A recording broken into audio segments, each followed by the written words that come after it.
Picture this. Standing in front of an open window, the night sky above. As you grasp the sides of the window, you feel the metal dig into your hands. You feel your heart beating out of your chest. Tears rolling down your face.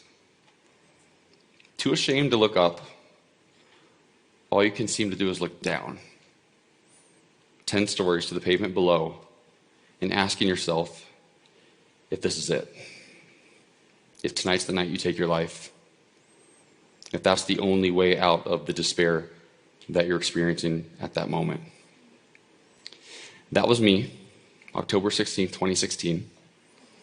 I had received a tax bill for $16,631 that at the time might as well have been $16 million. I was broke. I had no job. I saw no way out of it. I had been beaten up to that point. And as I stared out that window down to the pavement, I had to ask myself, is this it? Is this the rest of my story? Is it going to end right there?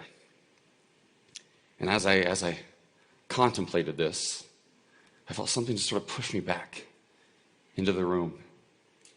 And without knowing how, I found myself in front of a mirror, looking into my own two eyes, looking deep into my own soul,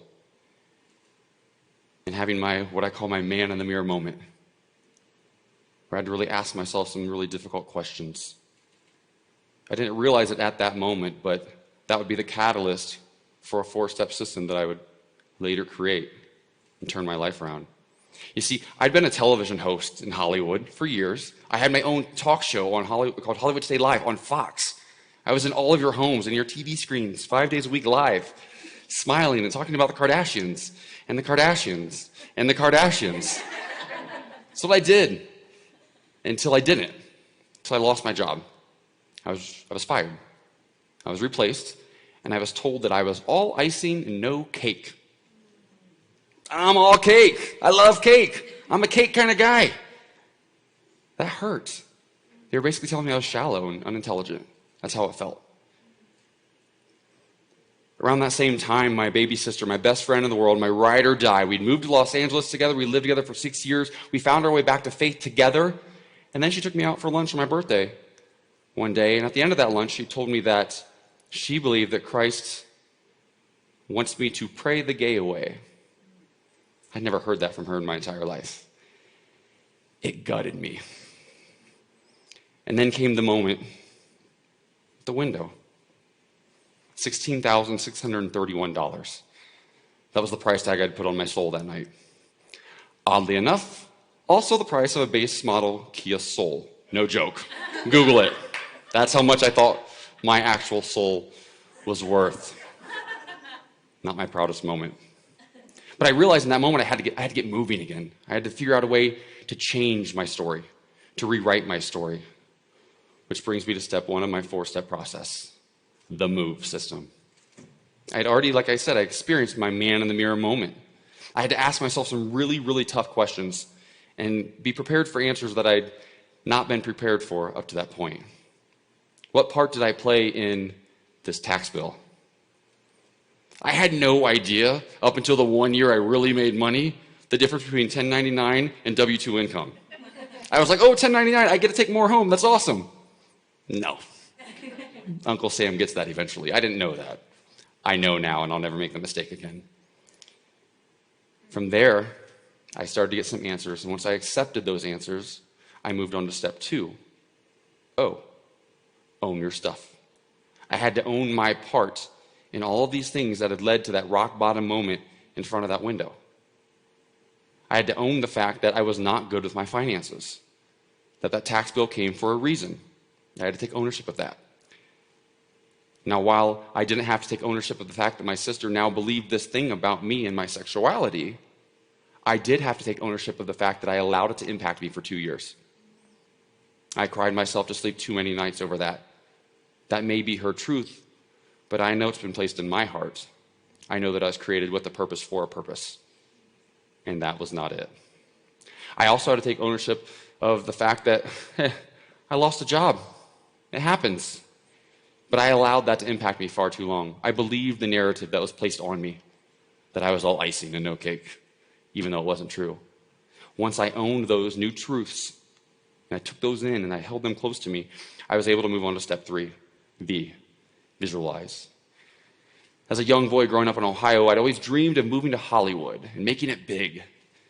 And at age 34, I did that. I had my own show on a major network. That's crazy.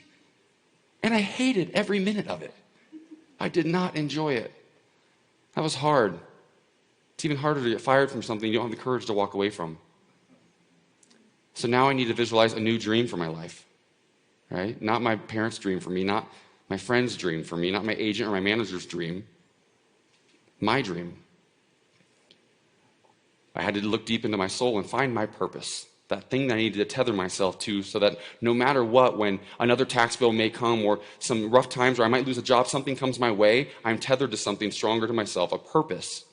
And as long as I can just keep pulling myself a little bit closer every day, I'm going to get closer to my purpose because I'm now tethered, because I have the vision.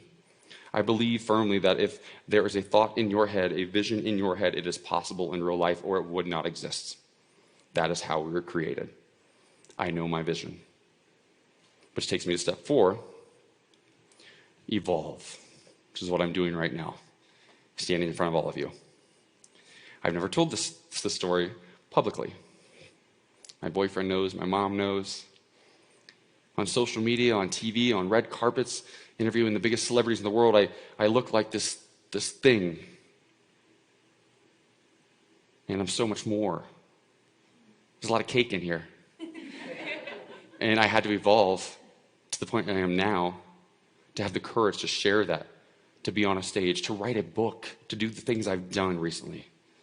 And none of this would have happened without that rock bottom moment over here. Without my moment here in the window, I never would have gotten to my man in the mirror moment. I never would have owned my stuff. I never would have been able to visualize the life of my dreams. And I never would have evolved into the man that's standing here right now. And that has been the most beautiful journey and the greatest blessing I ever could have asked for.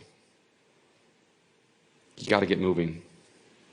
We've all got to get moving, whether it's spiritually, physically, emotionally, relationally. We've all got to move. So I just have to ask you all, are you ready to move?